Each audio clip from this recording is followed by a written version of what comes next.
Yes, no, guys, what is up? Hope everyone's doing super good today. It's Monday, so it can only mean one thing: new daily races on Gran Turismo, and there is some belters today.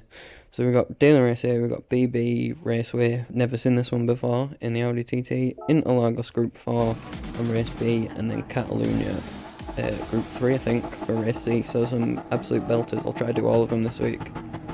But we're going to kick off now, straight into race A.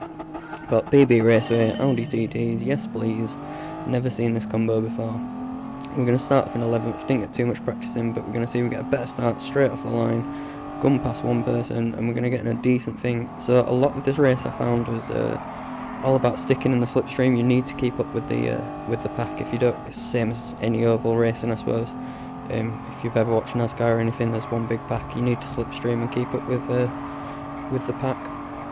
Same goes here, same rules apply. So you're gonna see it sort of slips into a big train, and then it's just keeping up with people really and try to keep in the speed. There's one braking point maybe on the corner. We'll see that. Yeah, I think there is actually one braking point on the track. We'll see that now. We're coming into it on the first corner here. So start of the lap is right now. We're gonna fly in, brake. Ooh, you see the Audi there just gets a little loose. I found dropping it into 9th and then drop it into 4th, and then slowly dropping it into 3rd just to keep the car balanced saves you a lot, because otherwise you're going to end up drifting, and you don't want to drift. You see 9th goes out a bit wide there. We're going to let him in a little bit, but he's going to go out a little bit wide here again, and we're going to sniff that position. I thought, yes please, I'll take that one. If you're going to just open up, that's the thing. If you go offline, if you lose the slipstream, the car behind's just going to come in and straight take that position, no problemo. So you see he goes a little bit wide here. I think he tried, I don't know if he went for the ram there on the radar.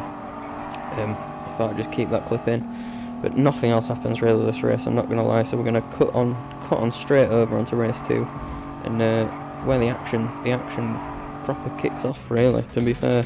So starting off in 7th, I did a bit more practice. I had 10 minutes, this is the race straight after the race you've just seen. I had 10 minutes practice, so I actually put some practice in this time. 10 laps round here, or 10 minutes round here is bloody ages. 35 seconds a lap or so, I think. So start off traction control. You want to start on that on 1, just for the initial shift, and then drop it down to 0. You don't really need it. As I say, there's one braking point, so just control your braking, be smooth on the brakes, and you'll be alright really, to be fair. Again with the slipstream, so we see we took a position straight away with that launch, just keeping the traction control on. And we're up into 6 now, and it's just going to be a case of holding on to that slipstream, dropping the cars behind us, keeping smooth, keeping his heads down, and yeah, getting some laps done. It's a 10 lapper, so it's quite long, I suppose. It feels longer than it is really.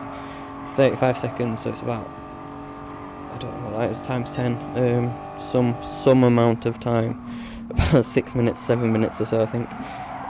Ooh, we're coming in there, 5th, yes please, go on. We're going to open up there, take that position.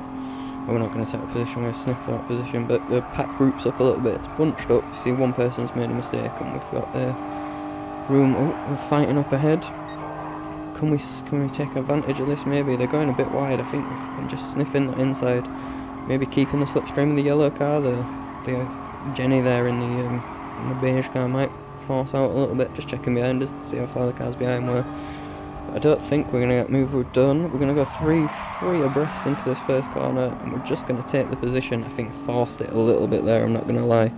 Apologies to the Spaniard. I did sort of ram him a little bit, I suppose, sort of squeeze him, maybe. But there we go, we're going to take this position too, and it's going to pop us up into 4th. Here, presto, easy does it. We're going to battle a little bit here with 4th. We're going to stick the position. The inside line is where you want to be to get any moves done really. That's the top position. The top position to be in on the track, sorry. Bit of a mess this commentary. Ooh, getting a bit feisty. And there with the Audi TT, and they're going to see them two fighting, and now I was really like, this second phase of the race, I suppose, I was just trying to keep in the slipstream. I knew this is a big gap to lead. I think 0.7, I think the spot's we're 0.8 seconds away. Like, it's difficult to gain that sort of time, I think, really through skill, because there's not much. There's only one braking point, there's only one real thing to make much time on. The rest of it's just how good your line is. So I was a bit unsure. I thought if I could keep in the slipstream, get my head down, maybe crank some laps out, I'll probably do alright out of it. But we'll see. We'll find out. Here we go. See, I'm fighting. We are closing the gap a little bit, slowly but surely. That gap into the cars behind are dropping away as well. But yeah, I'd really recommend this race. To be fair, I've never seen this combination pop up in Gran Turismo in all my time playing. I've been playing for 6-7 months now, maybe 8. I'm not sure. But yeah, I've never seen BB Raceway come up in a race, not in a daily race anyway. I don't tend to do there's Nations Cup and what's the other one? Manufacturers Cup. I don't tend to do them ones because they're when I work. But on the daily races, daily race A looks so good this week. Daily race B looks really good as well in Lagos. I fly around in Lagos. It's one of my favourite tracks.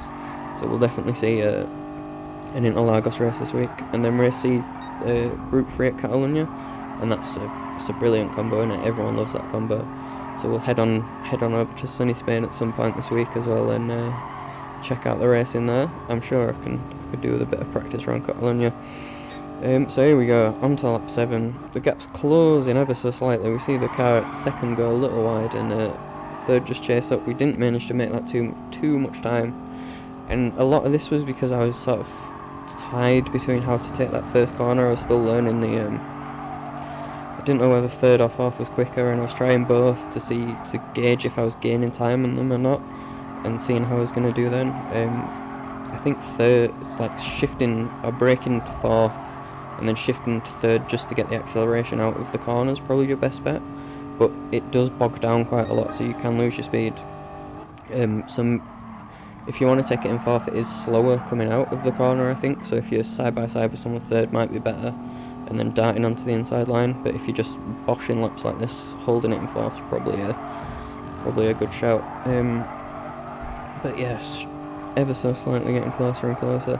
Did like this race. The Audi TT feels nice as well. It feels a little bit wild under braking, like it does get a bit squirrely. I'm not sure if that's because of the tyres or just because of the way I was driving it. But it felt a lot more planted than a lot of road cars do on GT. I know from a lot of past experiences they just turn into like drift wagons and slide about, and they're so weighty, and like a lot of road cars feel like boats sort of, and just you can feel the movement and the wobble. But the TT felt nice. It felt pretty compact, pretty strength for him, pretty stiff, easy to handle. Just goes where you point the stick, which is nice. Always a bonus. We're closing the gap ever so slightly onto third here. We've absolutely ditched fifth as well, no sign of fifth. Closing the gap onto third. I'm not sure if we can do it. We're pretty happy in fourth, to be fair. That's a good gain. But on to the final lap then. Here we go. Can we do it? We're getting closer and closer, but it's still quite a big gap. I think maybe if this race was another 5 laps or so, maybe we could bring that down. But right now, I'm not too sure. I would really recommend trying this though.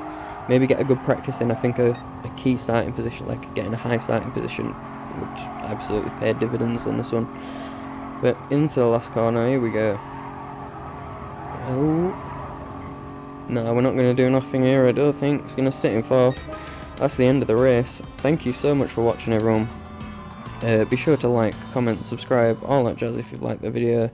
Be sure to get down in the comments below and tell me which race you want to see next. I'd be happy to do either race B or race C. Like both of them this week, so I'm going to try to do all of them. Thank you so much for watching. Peace.